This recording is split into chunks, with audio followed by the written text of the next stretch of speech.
Welcome to the Wind Sustainability series. This is episode number 3, cockpit preparation and before pushback or start. In this video, we will share with you all the actions that the flight crew can take during cockpit preparation and before pushback or start to save fuel and reduce CO2 emissions. Remember, even small initiatives are big when it comes to reducing emissions. First, we will focus on the data insertion in the FMS. Then, we will talk about the use of the pack flow on the low position. Next, we will explain how to select the most appropriate runway and departure to save fuel and reduce CO2 emissions. And, to finish, we will talk about the engine start.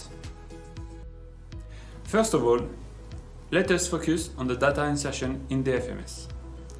During cockpit preparation, the flight crew should insert or download the correct data in the FMS init page. The wind and temperature parameters should be inserted as accurately as possible, right from the cockpit preparation. This helps to optimize the FMS predictions.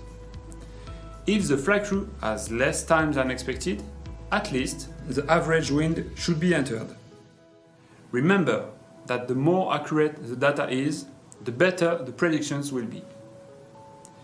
Good predictions help to reduce fuel consumptions and emissions, as the FMS will compute the optimum flight level based on this data.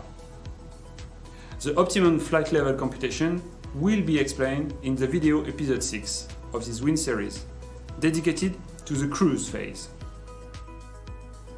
The acceleration altitude and thrust reduction altitude are entered in the FMS takeoff berth page. If the condition and the regulation permit, the thrust reduction altitude and acceleration altitude should be reduced to a minimum of 400 feet. More details and explanations about the thrust reduction altitude and the acceleration altitude will be provided in the video number 5 of the series, dedicated to the climb phase.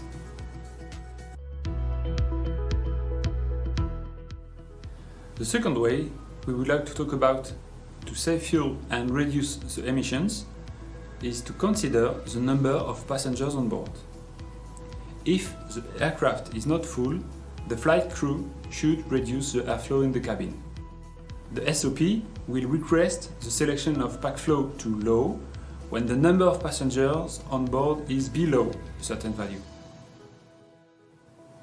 Here is an example on an A320 family aircraft. Today, there are 132 people on board. The flight crew can therefore set the pack flow to low.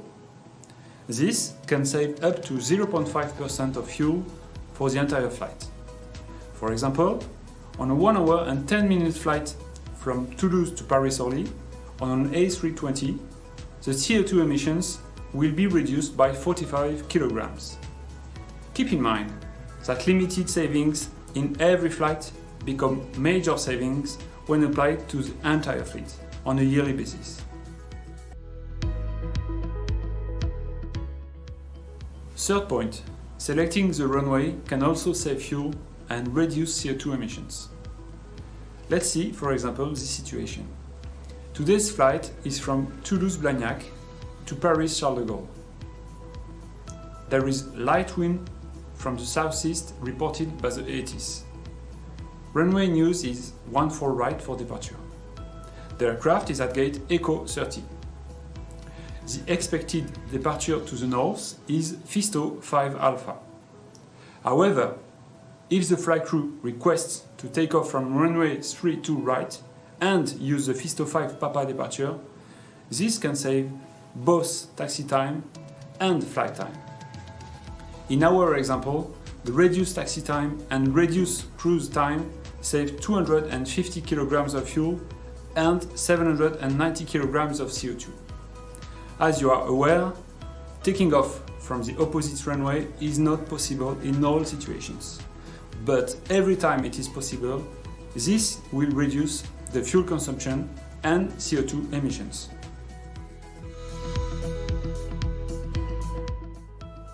Last but not least, the flight crew should delay the engine start as long as possible to reduce the engine running time. For example, on the A320 family, saving 10 minutes of taxi can reduce the fuel consumption by 100 kilograms. That is to say, it will reduce the CO2 emissions by 315 kilograms. To conclude, during the cockpit preparation and before pushback or start, fuel savings and reduction of CO2 emissions are possible. To have the best aircraft efficiency, you should insert the most precise data in the FMS, use backflow on the low position, depending on the number of people on board, select the most appropriate runway, reduce the thrust reduction altitude and acceleration altitude as much as possible, and finally, delay the engine start.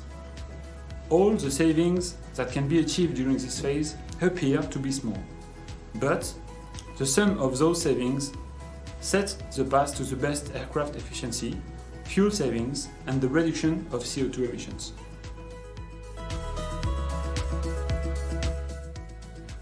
Thank you for watching this episode of the Wind Sustainability series. Stay tuned for more on how to reduce fuel consumption and CO2 emissions during the other phases of the flight.